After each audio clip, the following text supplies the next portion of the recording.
Estava aqui pensando em vocês durante o encontro, quando o Paulinho anunciou que seria uma dobradinha, e me lembrei de Esdras lendo a lei para o povo.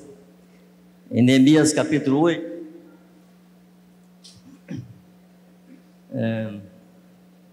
está escrito assim, verso 1: Em chegando o 7º mês e estando os filhos de Israel nas suas cidades, todo o povo se ajuntou como só homem na praça, diante da porta das águas, e disseram a Esdras, o escriba, que trouxesse o livro da lei de Moisés que o Senhor tinha prescrito a Israel. Esdras, o sacerdote, trouxe a lei perante a congregação, assim de homens como de mulheres, e de todos os que eram capazes de entender o que ouviam. Era o 1º dia do 7º mês. E leu no livro, diante da praça, que está à fronteira à porta das águas, desde a alva até o meio-dia. Perante homens e mulheres, os que podiam entender, e todo o povo tinha os ouvidos atentos ao livro da lei. Foi da alva, talvez 5 ou 6 da manhã, até o meio-dia. E aquele povo não estava sentado assim não, estava de pé, mas ouviu atentamente. No verso 8 diz: leram no livro, na lei de Deus, claramente, dando explicações de maneira que se entendesse o que se lia. Uma das intenções, irmãos, de puxarmos um pouco mais, apertarmos um pouco mais o nó e puxarmos um pouco mais a corda com os discipuladores, é que vocês são aquelas pessoas que estarão instruindo os filhos de Deus, confiados a vocês como discípulos, em toda a vontade do Senhor e em todo o conselho do Senhor. Então é necessário que vocês estejam exercitados, que vocês amem a palavra do Senhor, que vocês desejem aprender o que pensa o Senhor e reproduzir isso nas nossas relações com os discípulos que nos foram confiados. Eu sei que uma série de fatores, irmãos, que pesam sobre nós, que exercem pressão sobre nós. Tem os jovens que querem se casar, tem os jovens que estão buscando trabalho, tem aqueles adultos já casados, sem filhos e querem ter filhos, tem aqueles que já tiveram filhos e já tiveram netos, e à medida que os anos passam, as atribuições não são substituídas, elas são acumuladas, e vai pesando sobre todos nós, pessoas desempregadas, pessoas com problemas graves de saúde, aqui entre nós, problemas sérios de saúde, pessoas com suas casas precisando ser ajustadas e arrumadas, pessoas com aperto financeiro sério. Nós temos dificuldades diversas, mas em meio a todas essas lutas, irmãos, nós encontramos um tempo em nossa agenda para nos reunirmos, para receber da palavra do Senhor e também para cultuar ao Senhor, e também para adorar ao Senhor. Eu sei que nesse momento o Senhor é cultuado em muitos lugares do mundo, nesse exato momento, em catedrais até luxuosas e bem equipadas, com todo conforto, com instrumentos de última geração, até em choupanas escondidas em montanhas remotas, na beira do rio, em lugares ermos, nos cárceres. Nesse momento Deus é cultuado por santos, em prisões, em hospitais, em todo lugar Deus tem um testemunho que Ele levantou, um testemunho ao seu nome. Aqui nessa cidade há milhares e milhares de irmãos, nós somos uma pequena expressão desse universo enorme. Nós queremos comunicar ao Senhor aquilo que de mais precioso nós temos, e que nunca nos falte no coração esse espaço, esse tempo e essa definição de ali em nosso coração cultuarmos e adorarmos ao Senhor em espírito e em verdade, em espírito e em verdade, e lhe tributarmos o culto que lhe é devido. Graças a Deus. Pois bem, às vezes eu temo que essa palavra discipulador vá perdendo assim o significado em nossa mente, e termina sendo uma função que temos na igreja, dentro da estrutura que nós temos, e não são muitos segmentos cristãos evangélicos que usam essa terminologia. E aqui nós temos discipuladores, mas o que faz o discipulador? Lá em Mateus 28, 18 a 20, qual foi a instrução que o Senhor deu? Não. Pode falar para vocês. Mateus 28, 18 a 20.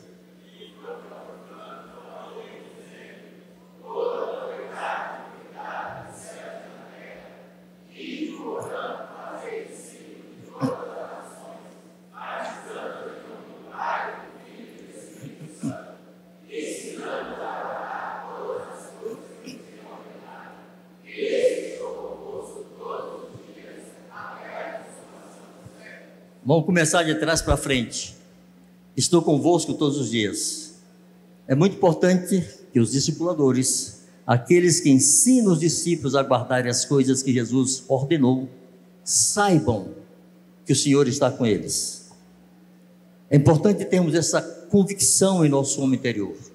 Aquele que nos mandou e aquele que nos exige que o façamos, Ele está conosco. Ele disse que estaria e Ele está. E nós não precisamos sentir que Ele esteja. Me permita aqui um pequeno parêntese. Há uma diferença entre sentir a presença de Deus e saber da presença de Deus. O filho pequeno, o bebê, eu estou com uma netinha de 1 mês lá em casa, ela precisa sentir a presença dos pais. E se os pais não estão, ela abre o berreiro. E abre o berreiro, e abre o berreiro, e abre o berreiro. Até que os pais tomam no aconchego ali dos seus braços, o bebê se cala. O filho crescido não precisa sentir, ele precisa saber. Quantas vezes eu quero sentir a presença de Deus e não sinto lufas, sinto nada, está tudo seco. E porque está seco ele não está presente? Está, ele disse que estaria, e ele não mente, então ele está. E não passa pelo que eu sinto, passa pelo que eu sei. Ele me disse que estaria conosco, então Ele está conosco. Alguns são mais emotivos, outros são menos. Alguns têm alma mais alargada, outros uma alma mais contida. Independe.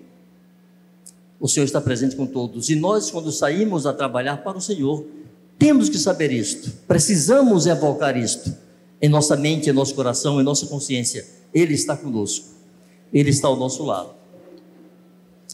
Segunda coisa aí de trás para frente, depois que Ele mandou fazer discípulos e batizar, Ele disse, ensinando-os a guardar todas as coisas.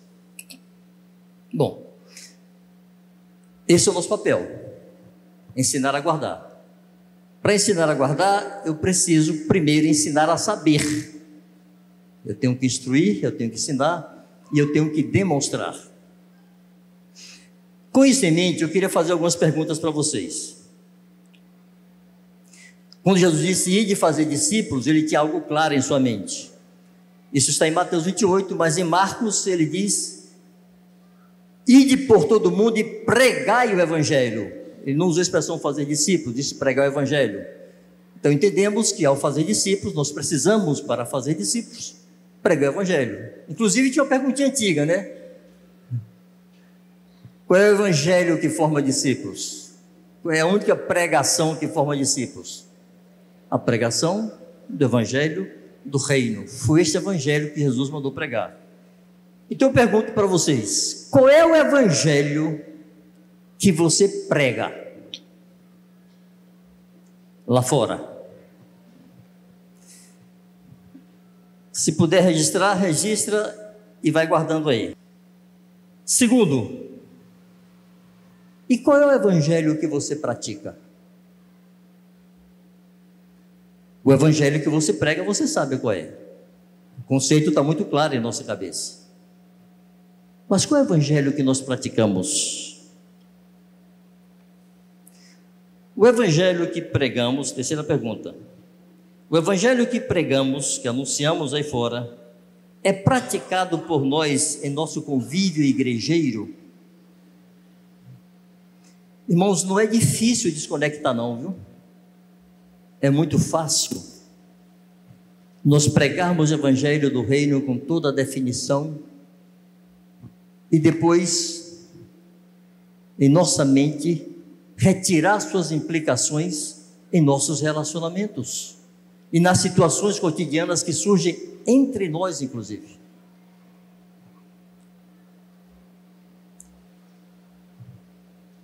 O que é que alguém que ouviu o Evangelho do Reino, que se converteu em nosso meio, espera encontrar em nosso ambiente igrejeiro quando chega? Você vai ao mundo, encontra o incrédulo, independente de Deus, rebelde, alheio à vontade de Deus, fazendo a vontade da carne e dos pensamentos, sendo por natureza inimigo de Deus. Você prega o Evangelho do Reino, ele crê, ele recebe o reino e ele vem estar conosco. O que você acha que está na mente dele quando ele vem reunir com a igreja, no meio daquele povo que pregou para ele o Evangelho do Reino de Deus? Qual é a expectativa que você acha que está na mente dessa pessoa? Temos que entender, irmãos, que nós não batizamos incrédulos e não batizamos rebeldes. Quando Jesus disse: ide, portanto, fazer discípulos, batizando-os, está dizendo assim: batize aquele que ouviu sobre mim, creu em mim, ouviu sobre o meu reino e meu governo, recebeu esse reino e esse governo, se rendeu a mim, se arrependeu verdadeiramente, renunciou a tudo quanto tem, negou a si mesmo, tomou a sua cruz, a esse você batiza. E aqui, irmão, algo importante: se nós falhamos neste primeiro passo, nós encheremos, entre aspas, a igreja de gente que pode não ter recebido o reino, que pode não ter crido sequer em Jesus, com toda clareza, fez um aceno muito leve à sua palavra, e você toma-lhe o batismo nele. Não se batiza incrédulos, há que crer. Crer no quê? Crer em Jesus. E quanto nós falamos de Jesus em nossa pregação? Quanto da pessoa de Jesus nós apresentamos para que aquelas pessoas creiam em Jesus? E não se batiza rebeldes, se batiza gente rendida. Rendida a quê ou a quem? Rendida a Cristo. Gente que recebeu o reino de Deus em suas vidas, em seus corações, e se entregou. Essa expressão, negar a si mesmo, eu temo que muitos de nós não a compreendam com clareza. Porque com muita frequência nós manifestamos o que nós somos por natureza e achamos que isso é autenticidade. E que fazer contrário daquilo que nós somos é hipocrisia. Não, irmãos. Fazer o contrário do que você é o que Jesus mandou. É negar a si mesmo. Não é hipocrisia. E muitas vezes você é autêntico e manifestar a tua carne. Então não é autenticidade, é carnalidade. É a falta de negar a si mesmo. Então quando alguém vem do mundo e recebeu esse evangelho, em que ele tem que negar a si mesmo, eu era glutão, não sou mais. Era beberrão, não sou mais. Era ladrão, não sou mais. Era mentiroso, não sou mais. Era lascivo, não sou mais. Era violento, não sou mais. Me irrito fácil, me controlo. Irmãos, a nossa natureza terrena nós carregaremos até o túmulo. Lá em 1 Coríntios 15, Paulo está ensinando sobre isso, lá no finalzinho, acho que verso 39, se não me engano, alguém pode conferir. Ele diz: assim como trouxemos a imagem do que é terreno. O que é que Paulo está dizendo? Você não escolheu trazer a imagem do que é terreno, você trouxe consigo. Minha netinha de um mês trouxe com ela. Irmãos, 100% garantido que ela vai pecar. É sua natureza, ela não tem a opção de não pecar. Assim como o coqueiro não tem a opção de produzir goiaba, produz coco porque é coqueiro. O ser humano, em sua natureza terrena, ele vai pecar. Esse é o fruto natural da natureza terrena. Aí Paulo diz: assim como trouxemos a imagem do que é terreno, devemos trazer a imagem do que é celestial. A imagem do celestial é para ser cultivada. A imagem do terreno trouxemos. Do que é celestial e espiritual, eu devo cultivar e desenvolver. Por isso Paulo diz assim: fazei morrer a vossa natureza terrena. O que é fazer morrer a natureza terrena? É contrariar seus caprichos, suas inclinações, seus apetites naturais, que desagradam a Deus. É não cumpri-los, mesmo querendo fazê-los. É negá-los, isso é negar a si mesmo. É esse o evangelho que você prega. Se pelo Espírito mortificardes os feitos do corpo, sereis salvos. Há uma condição inclusive, viu, irmãos? Se você será salvo, se pelo Espírito mortificar os feitos do corpo. Fazer morrer as manifestações naturais do corpo. Eu tenho dito diversas vezes, eu sou extremamente irritadiço. Eu me irrito com muita facilidade. E tenho uma tendência a explodir. Aí diz, não parece? Pois é, porque eu nego a mim mesmo, só isso. Minha mulher percebe mais do que vocês, ela anda mais comigo. É uma tentação infeliz me controlar. Vanjo, você não se converteu não? Eu me converti, minha carne nunca. E carne não precisa de incentivo nem de ajuda para se expressar. Ela só precisa que eu não ande no Espírito. Nós anunciamos este evangelho. Negar a si mesmo, tomar a cruz, perder a vida, renunciar a tudo. Eu não quero parecer bobo, irmãos, mas como diria nosso amigo Jaime, renunciar a tudo é renunciar a tudo. Tudo. Marido, mulher, pai, filho, irmão, irmã, amar menos tudo isso. Neto, noiva, noivo, emprego, trabalho, riquezas, roupas, estilos, tudo. Renunciar é pôr para trás. Quer dizer, eu vivo sem isso. Nós anunciamos este evangelho. E se esse evangelho deixa de ser anunciado, nós teremos um montoado de gente religiosa. Aí essa pessoa que ouviu esse evangelho, essa pessoa se converte e ela entra aqui. O que você acha que ela espera que vai encontrar? Naturalmente, irmãos, ela espera encontrar o que eu esperei encontrar quando eu me converti, 18 anos, aos 18 anos, 44 anos atrás, 46 anos atrás. Eu me converti debaixo de profunda convicção de pecado. Eu sabia que ia para o inferno. Agora eu só queria agradar a Deus, eu queria ser santo, eu queria viver para Deus, eu queria gastar minha vida servindo a Deus. Eu orava para que Deus não me deixasse morrer de outra coisa que não fosse por causa do evangelho. Eu achei que todo mundo ali era assim. Eu achei que todo mundo sabia que era um pecador miserável, que estava na boca do inferno, que não valia nada. E cheio de gratidão a Cristo, porque foi resgatado. Eu tinha essa expectativa.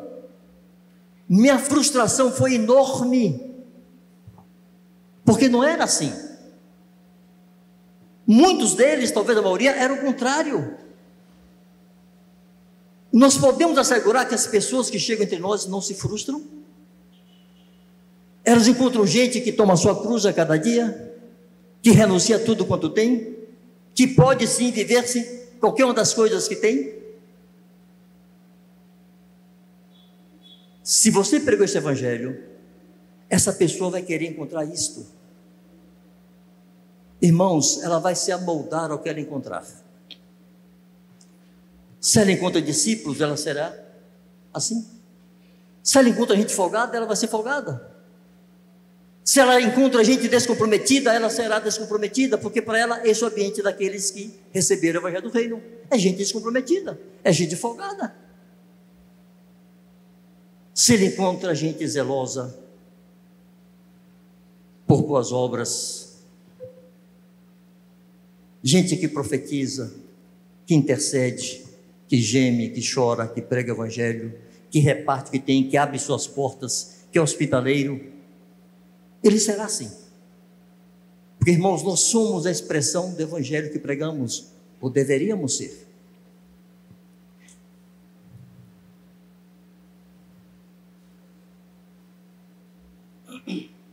Bom, há uma outra coisa.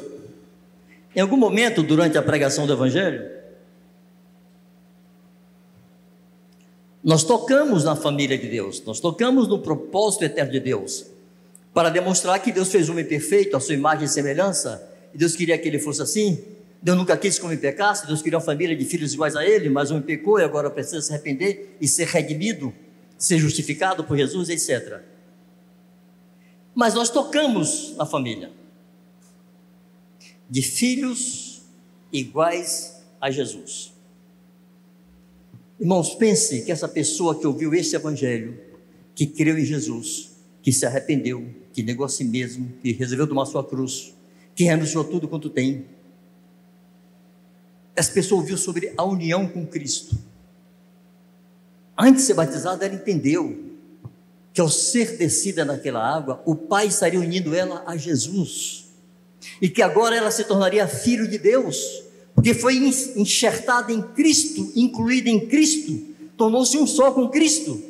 Se Cristo é filho, agora eu também sou, porque foi incluído nele. Essa pessoa ouviu isso antes de se batizar, ela creu. Me lembro quando eu batizei uma pessoa, 300 anos atrás, lá na Praia da Ribeira, em um domingo de tarde, a praia lotada de gente. Eu perguntei: fulana, tem muita gente aqui mergulhando nessa água. Aqui não é água benta, não é água ungida, é a mesma água que você vai ser mergulhado, essas pessoas estão mergulhando. Qual é a diferença entre o mergulho que você vai receber e o delas? Ela disse jubilosa assim: eu creio que quando vocês me descerem essas águas, o Pai vai me unir a Jesus. E ela creu, ela foi batizada, e saiu da água pulando, gritando: eu sou tua, Jesus, eu sou tua, Jesus.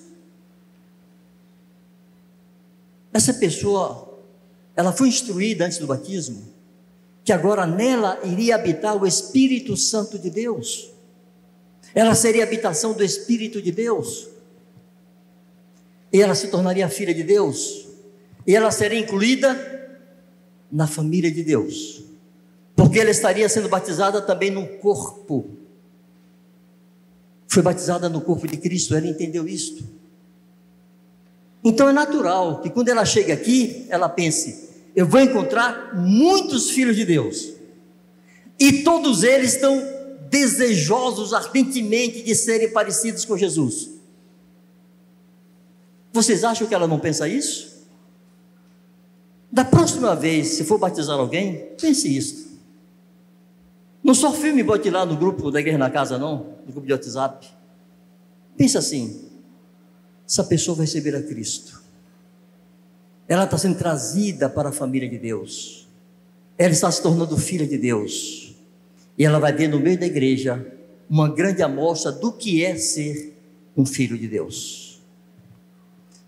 Irmãos, eu volto a dizer, não é difícil desconectar, é fácil desconectar nossa pregação de nossa prática, é fácil desconectar o evangelho que anunciamos do evangelho que praticamos no nosso cotidiano, entre nós mesmos, em todas as nossas relações. Então essa pessoa chega aqui e ela diz assim: se você já falou para ela de Efésios 5:1, ela vai chegar com esse texto na cabeça: se depois imitadores de Deus como filhos amados. Ela vai pensar: todo mundo ali imita a Deus. Se me armei, vai ser fácil para mim, que todos vão me instruir, porque eles são imitadores de Deus como filhos amados, eles querem se parecer com Deus. Eu quero de novo lhes pedir, irmãos, sejamos exigentes conosco nessa avaliação, não sejamos condescendentes conosco. Nos perguntemos assim: esse negócio de querer imitar a Deus é fato? Ocupa meus pensamentos? Me tira o sossego de vez em quando? Me faz chorar ao constatar que eu não consegui nessa área, naquela, ainda imitar meu pai, como filho amado que sou? E agora, irmãos, pensem em todos os seus relacionamentos e todas as tensões e desgastes que nós experimentamos entre nós. E se aplicássemos esse evangelho nisto? Será que muita coisa não se resolvia? Será que nós precisaríamos ter tanto para acertar, senta aqui para conversar, com horas intermináveis de acariações?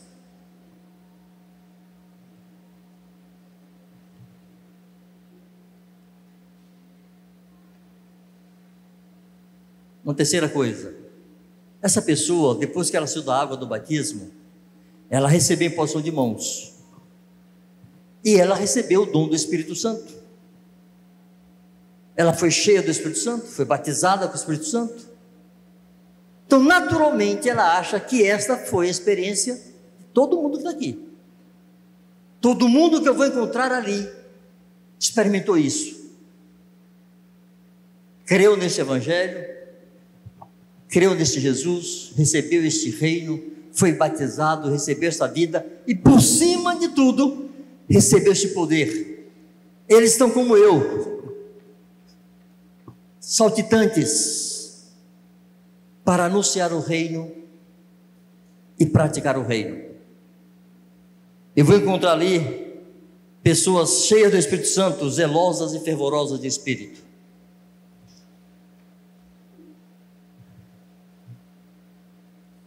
Eu tenho usado uma situação histórica, irmãos, para ilustrar. Alguns já me ouviram falar dezenas de vezes sobre isso. Eu quero ser insistente com isso. O Brasil foi descoberto em 1500. O Evangelho entrou no Brasil em 1820 e 1830. Quase 3 séculos e meio depois. Os primeiros protestantes conseguiram entrar e estabeleceram a igreja aqui. Mas não foi a primeira vez que eles tinham tentado entrar. A primeira tentativa de trazer o Evangelho para o Brasil foi em 1550 e alguma coisa. E aqueles franceses, huguenotes, protestantes, foram enforcados e afogados em Copacabana. Há muitos mártires nesse solo. Conheço pessoas que falam, pessoa que era ligada à vida policial, de ter conhecido pistoleiros contratados por bispos para matar evangelistas da Assembleia de Deus na década de 40. Quando eu era menino, crente era muito discriminado. Muito discriminado. Hoje é moda. Qualquer folgado aí se declara cristão. Artistas pervertidos, inclusive gospel, fabricando musiqueta comercial, se declara evangélico. Se fala de 40 milhões de evangélicos no Brasil. Onde é que anda esse sal que não salga essa nação apodrecida?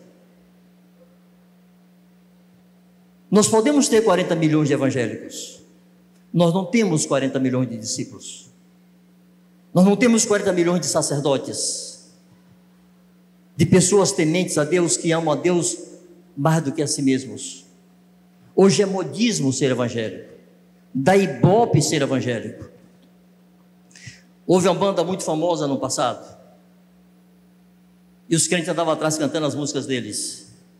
E o cara disse, com a cara limpa, cinicamente: eu produzo música evangélica porque o público evangélico compra. Mas eu não tenho compromisso com Deus nem com a Bíblia. Eu sei de um cantor evangélico muito badalado por aí, foi convidado para estar na cidade do interior e cobrou um cachê de 90 mil. Ou ele não ia. Mas nós cantamos suas músicas. Essa gente representa o reino de Deus? Representa o evangelho que você prega e o evangelho que você pratica?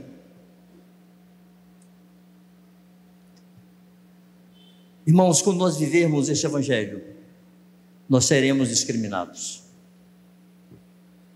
Nós sofreremos oposição e resistência. Me lembro de uma história contada pelo já falecido irmão André, que foi o fundador da chamada Missão Portas Abertas. Vale a pena pesquisar sobre isso aí. Ele diz que esteve em um país da antiga União Soviética, atrás da antiga chamada Cortina de Ferro. Ele contrabandeava Bíblias. Ele começou a fazer isso depois da Segunda Guerra Mundial, levando Bíblias para a União Soviética e outros países da chamada Cortina de Ferro. Um dia ele estava em uma casa, em uma reunião secreta, falando da liberdade que ele tinha de pregar o evangelho na Holanda. Ele era holandês. E um pastor local disse: irmão André, o que você entende de 2 Timóteo 3,12? Ele disse assim: eu senti uma vergonha enorme, porque eu nem sabia o que estava escrito ali. E abriu para ler. Ele estava escrito: todo aquele que quiser viver piedosamente em Cristo será perseguido. E aquele pastor perguntou para ele: o que é que vocês fazem com esse versículo? Como vocês conseguem não serem perseguidos?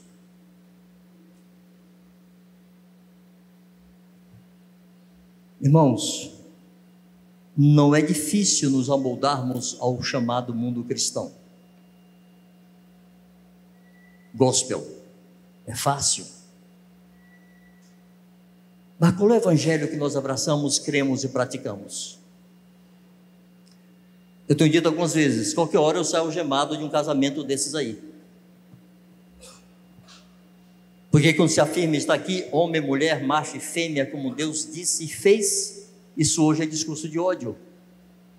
E o que faremos com isso? Deixaremos dizer que está ali macho e fêmea, homem e mulher, como Deus fez? Não vamos deixar de dizer isso. Estou pegando uma amostra simples.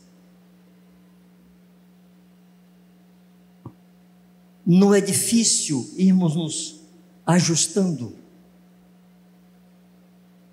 gradativamente, sem nos darmos conta que estamos aproximando perigosamente da apostasia.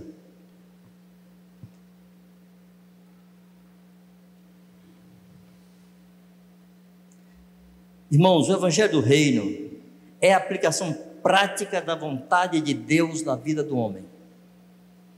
Esse é o Evangelho do Reino. É Deus pegando a sua vontade e aplicando-a, tornando-a prática na vida de todos os homens. Quando Jesus estava orando com os discípulos, ensinando-os a orar, o que ficou conhecido como a oração do Pai Nosso, em Mateus 6, 9 e 10, ele disse assim: Pai nosso que estás nos céus, santificado seja o teu nome. Essa frase quer dizer o seguinte: vamos viver de tal maneira que aqueles que convivam conosco saibam que tu és santo. Santificado seja o teu nome na minha vida, no meu comportamento, no meu cotidiano. Venha a nós o teu reino. Como é que esse reino vem? Como é que ele se expressa? Venha a nós o teu reino. Faça-se a tua vontade, assim na terra como no céu. Quando a vontade de Deus é feita na terra, do modo como ela é feita no céu, o reino de Deus está. Foi isso que Jesus disse: o reino de Deus está dentro em vós. Porque cada um que tem dentro de si o reino de Deus, se empenha, se esforça para praticar a vontade de Deus na terra como ela é praticada nos céus. Irmão, nós temos mil debilidades, fraquezas, problemas, tensões. Tenho falado muito nos últimos dias que a última palavra de ensino de Jesus para os discípulos, antes dele ser preso, a última vez que ele se reuniu com os seus discípulos para ensinar-lhes, o último ensinamento de Jesus foi: no mundo tereis aflições. Tem de bom ânimo, eu venci o mundo. Por que ele está encerrando o seu ensino com isso? Porque ele sabia que é a nossa realidade. Não tem como estar no mundo e não ter aflição. Essa pregação maluca que eu nem ouso chamar de evangelho, de pare de sofrer, isso é coisa do diabo. Tem nada a ver com as escrituras, nem com o evangelho de Jesus. Isso foi planejado na prancheta de Satanás. Você é cabeça, não é cauda. Você é filho do rei. Tem que ser rico, bonito, charmoso e saudável. Conversa fiada. No mundo tereis aflições. Paulo, escrevendo aos Tessalonicenses, ele disse: vocês foram designados para isto, para a tribulação. Está dizendo no contexto. Fomos designados para isso. É tolo criar a expectativa de uma vida feliz aqui na terra, sem agonias, sem estresses, sem tribulações, sem dores, sem lágrimas. Mas é imperativo ter bom ânimo. Os discípulos de Jesus encontram nele esse ânimo. Irmãos, não tem como encontrar esse ânimo sem separar tempo para estar com ele, sem ouvi-lo pelas Escrituras, sem elevar a ele nossas orações e súplicas com ações de graça. Não há ânimo que se renove sem isso. Sacerdotes oram, sacerdotes adoram, sacerdotes cultuam, sacerdotes intercedem, sacerdotes anunciam o reino, sacerdotes profetizam e se edificam mutuamente. E o contato que creu e foi batizado vem para cá esperando encontrar isto.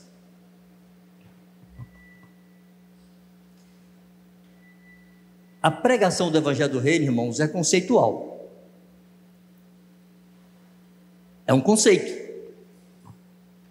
A sua pregação é um conceito. Você está pregando. Mas a sua aplicação tem que ser prática. Senão fica só o conceito. Um conceito vazio, sem expressão prática nenhuma.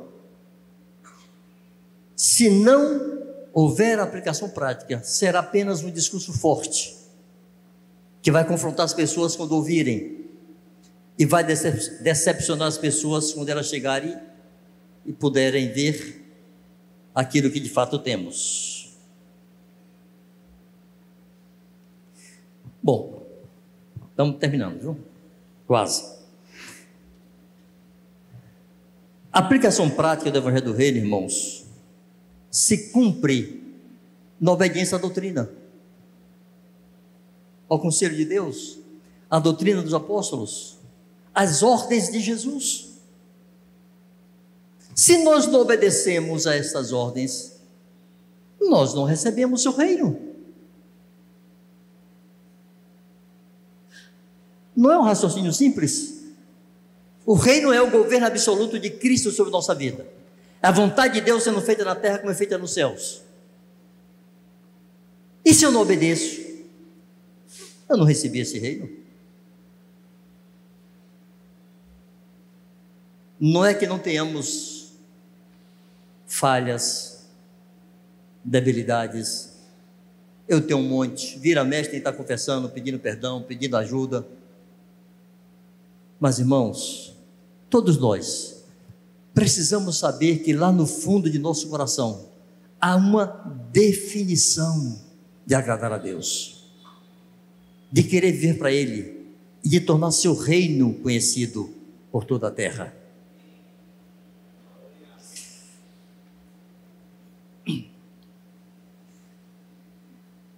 Quando lemos em Atos 2, 42, 47, às vezes me dá vexame quando eu começo a ler esse texto, porque parece que virou um conto de fadas perdido lá no passado. Há uma série de coisas ali que não são exigências, foram expressões naturais, são testemunhos daquilo que o Espírito Santo operou no meio de um povo rendido a Deus e cheio do Espírito Santo. São testemunhos. Os apóstolos nunca mandaram ninguém vender tudo o que tinha e distribuir entre os pobres. Eles não mandaram fazer isso, mas os irmãos fizeram, movidos pelo Espírito Santo.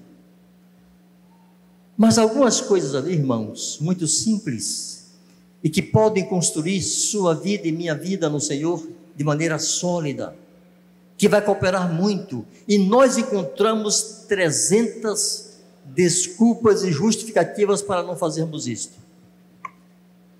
Eu sei que ao sermos aqui, a maioria não vai fazer igual, mas está lá registrado que todos os dias estavam juntos, Todos os dias. Hoje, quando tem encontro no domingo, não tem encontro caseiro no sábado, porque, bom, 2 encontros de semana, peraí, que é isso? É muito pesado. Mas estavam juntos todos os dias. Por que tinham aquele testemunho? Porque estavam juntos. E que faziam quando estavam juntos? Eles perseveravam unânimes em quê? Vamos lembrar? Vamos começar juntos. Perseveravam unânimes, doutrina dos apóstolos, na comunhão, nas orações, no partir do pão. Irmãos, é muito frustrante ficar com a sensação que se está falando ao vento. Eu quero poder ter a confiança que algum de vocês vão tomar essas 4 coisas e passar em revista a sua vida e se perguntar: o que é que me impede mesmo de estar o mais possível com meus irmãos? Não é sua junta, não. Às vezes seu vizinho não é sua junta, não é seu explorador, não é seu discípulo, é seu vizinho. Por que você não pode orar com ele? Que seja 10 ou 15 minutos. Às vezes dá vontade de dobrar essa parte de Atos 2, assim, isso aqui é folclore. Perseverar na oração,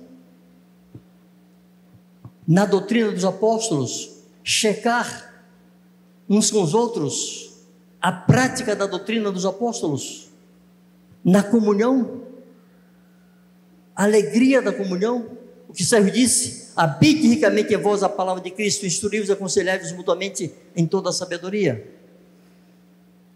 E no partir do pão, a ceia do Senhor, não precisa de uma reunião da igreja, 2 famílias podem se reunir quantas vezes quiserem e partir o pão, e celebrar a morte e a ressurreição do Senhor. Irmãos, isso vai trazendo graça, leveza, gravidade, espontaneidade para profetizar, para confessar. Vai constrangendo a nossa consciência a sermos mais santos. Conviver com os santos produz isto. Estar intensamente com os santos produz isto. Irmãos, isso não pode ser feito a partir do púlpito. Não é por ordem pastoral que isso vai se cumprir, porque não foi por ordem apostólica que isso aconteceu lá em Atos. Era gente que recebeu o evangelho do reino, que creu em Jesus, e era pleno de gratidão e amor àquele Deus que se fez homem e morreu por ele numa cruz, e queria retribuir esse Deus de qualquer maneira, queria servi-lo. Era gente que entendeu o reino, negou a si mesmo, tomou sua cruz, estava pronto a perder a vida a qualquer momento. Era gente fundida a Cristo e nasceu de novo, e agora tinha dentro de si uma fonte que jorrava para a vida eterna. Agora ele tinha um gozo da salvação. Havia o testemunho do Espírito Santo com seu Espírito dizendo: você é filho de Deus, porque a Escritura diz que o Espírito de Deus certifica com o nosso Espírito que nós somos filhos de Deus.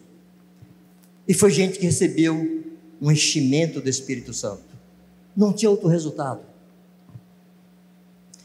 O Evangelho que recebemos, o entendimento que temos sobre o propósito eterno, reino e sacerdotes, corpo de Cristo, juntas e ligamentos, tem que impactar essa cidade.